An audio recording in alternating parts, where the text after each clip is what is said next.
नमस्कार, मैं चांदनी पाठक कृषि समृद्धि में आप सभी का स्वागत है। आइए नजर डालते हैं आज की मुख्य खबरों पर।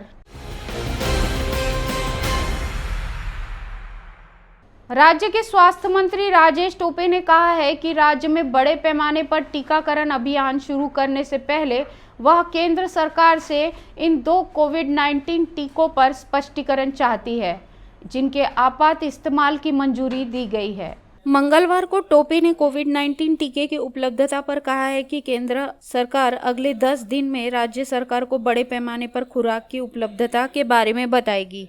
उन्होंने कहा कि महाराष्ट्र में कोल्ड स्टोरेज केंद्रों और आपूर्ति श्रृंखला की व्यवस्था की गई है और राज्य बड़े स्तर पर टीकाकरण अभियान चलाने को तैयार है। टोपे ने कहा कि स्वीकृत टीकों के बारे में हम केंद्र से कुछ स्पष्टीकरण चाहते हैं, क्योंकि उन्हें आपात स्थिति का हवाला देते हुए उपयोग के लिए मंजूरी दे दी गई है। 7 जनवरी को केंद्रीय स्वास्थ्य मंत्री के साथ राष्ट्रीय वीडियो कॉन्फ्रेंस के दौरान टीकों के बारे में महाराष्ट्र अपनी चिंताओं को उठाएगा। गौरतलब है कि भारत के औषधि नियामक से सीरम इंस्टीट्यूट ऑफ इंडिया द्वारा निर्मित ऑक्सफोर्ड के कोविड-19 टीके कोविशील्ड और भारत बायोटेक के स्वदेश विकसित टीके कोवैक्सीन के आपात स्थिति में इस्तेमाल को रविवार को मंजूरी दे दी थी। इससे व्यापक टीकाकरण अभियान का रास्ता साफ हो गया है।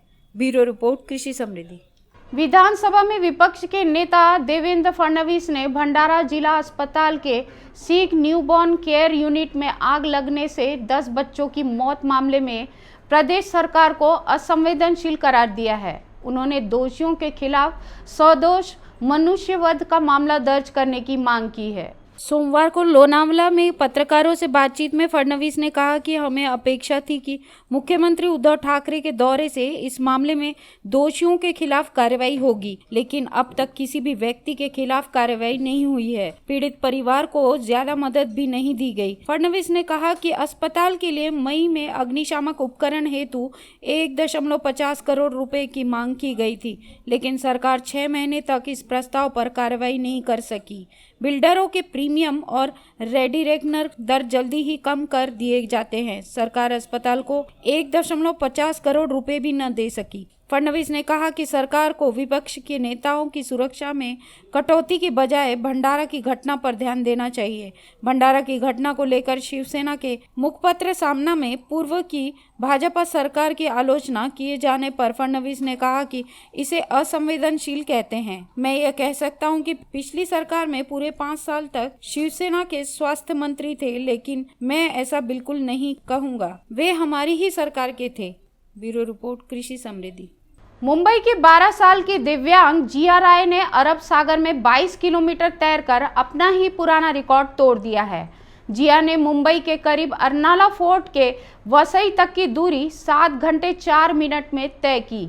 मूल रूप से उत्तर प्रदेश के आजमगढ़ जिले की सगड़ी तहसील के कटाई अलामुद्दीन की रहने वाली जिया ने प्रधानमंत्री नरेंद्र मोदी के फिट इंडिया अभियान के तहत आयोजित प्रतियोगिता में यह कीर्तिमान बनाया है।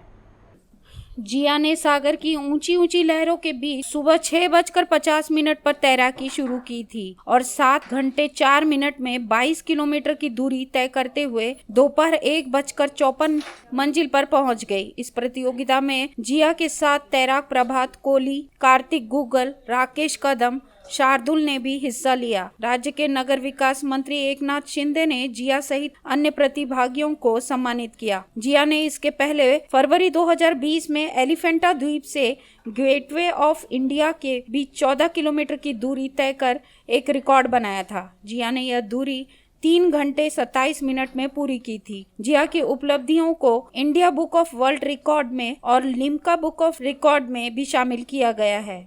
ब्यूरो रिपोर्ट, कृषि समृद्धि। सड़क बनाने के लिए मुंबई में काटे जाने वाले हजारों पेड़ों के बदले चंद्रपुर में जंगल लगाया जाएगा।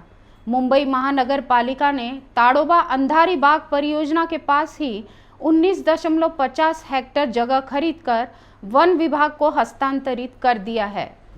यह जमीन चंद्रपुर जिले के चिमूर तालुका में स्थित वासन विहरा और गोंड मोहाड़ी गांव में निजी लोगों से खरीदी गई है। मनपा अधिकारियों के मुताबिक इस जमीन पर वन लगाने की प्रक्रिया जल्दी शुरू की जाएगी। दरअसल महानगर में यातायात की समस्या हल करने के लिए संजय गांधी राष्ट्रीय उद्यान के नीचे 4.70 किलोमीटर लंबी सुरंग बनाई जानी है। इसके अलावा फिल्म सिटी के भीतर भी 1.2 किलोमीटर लंबी सुरंग बनाई जाएगी। गोरेगांव और मुलुंड लिंक रोड के जरिए बनने वाली इस सड़क के जरिए पूर्वी और पश्चिमी उपनगरों को जोड़ा जाएगा। यह लिंक रोड पूर्वी और पश्चिमी एक्सप्रेसवे को भी जोड़ेगी। 12.2 किलोमीटर लंबे इस लिंक रोड के लिए बड़े पैमानों पर पेड़ों की कटाई करना होगा। इसलिए परियोजना के लिए शर्त है कि मुंबई महानगर पालिका को पेड़ काटने की एवज में दूसरी जगह पर 19.43 हेक्टेयर जमीन पर पेड़ लगाने होंगे।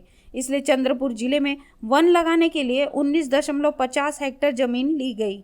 इस पूरे काम के लिए 1,44,00,000 रुपए का खर्च आएगा। ब्यूरो रिपोर्ट, कृषि समृद्धि। महाराष्ट्र के वाशिम जिले में चलती बस में युवती के साथ दुष्कर्म का मामला सामने आया है। जानकारी के अनुसार आरोपी ने लड़की को एक बार नहीं बल्कि 2 बार अपनी हवस का शिकार बनाया और उसे जान से मारने की धमकी देकर फरार हो गया। मामले में पुलिस ने प्रकरण दर्ज कर आरोपी की तलाश शुरू कर दी है। पीड़ित युवती ने इस संबंध में पुणे के राजनांदगांव पुलिस स्टेशन में शिकायत दर्ज कराई है। पुणे पुलिस ने वहां 0 एफआईआर दर्ज कर उसे घटनास्थल वाले जनपद वाशिम के मालेगांव में पुलिस को भेज दिया है। अब वहां की पुलिस इस मामले में कार्रवाई कर रही है। 24 साल की पीड़िता ने पुलिस को बताया कि वह एक प्राइवेट स्लीपर कोच बस में यात्रा कर रही थी। बस नागपुर से पुणे जा रही थी। इसी दौरान बस के क्लीनर ने उसे 5 नंबर सीट से उठाकर 15 नंबर सीट पर बैठने के लिए कहा। जब युवती वहां चली गई तो वह उसके पास पहुंचा और उसे चलती बस से नीचे फेंकने की धमकी देकर उसके साथ बलात्कार किया। पुलिस ने युवती की शिकायत पर एफआईआर दर्ज करने के बाद कार्रवाई शुरू कर दी है। इसी के चलते मालेगांव पुलिस ने बस को पुणे से कब्जे में ले लिया है, जिसमें वारदात को अंजाम दिया गया था। अब पुलिस की टीम आरोपी क्लीनर को गिरफ्तार करने के लिए नागपुर रवाना की गई है। ब्यूरो रिपोर्ट, कृषि समृद्धि।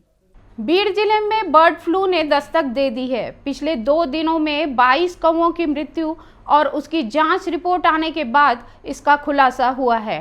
2 दिनों में 22 कौवे मरने की घटना बीड़ के पटोरा तालुका के भू गांव में हुई। एक दिन में 15 और दूसरे दिन 7 कौवों की मौत से इलाके में दहशत है। बीड़ जिले में यह पहली बार है कि इतनी बड़ी संख्या में कौवे मृत पाए गए। कौवों की मौत का कारण स्पष्ट नहीं था। सोमवार सुबह भोपाल प्रयोगशाला से रिपोर्ट प्राप्त हुई, जिसमें कहा गया कि कौवों की मृत्यु बर्ड फ्लू के कारण हुई है। भूगांव में मुर्गे के रक्त के नमूने लिए गए। अब भूगांव में पशुपालन विभाग की ओर से एहतियात के तौर पर मुर्गे के रक्त के नमूने कलेक्शन का काम शुरू किया गया है। बर्ड फ्लू के बढ़ते खतरे ने जिले में फिर से पोल्ट्री व्यवसाय के लिए एक बड़ा संकट खड़ा कर दिया है। ब्यूरो रिपोर्ट, कृषि समृद्धि। इसी के साथ आज के मुख्य समाचार यहीं समाप्त होते हैं। तब तक के लिए देखते रहिए कृषि समृद्धि। नमस्कार।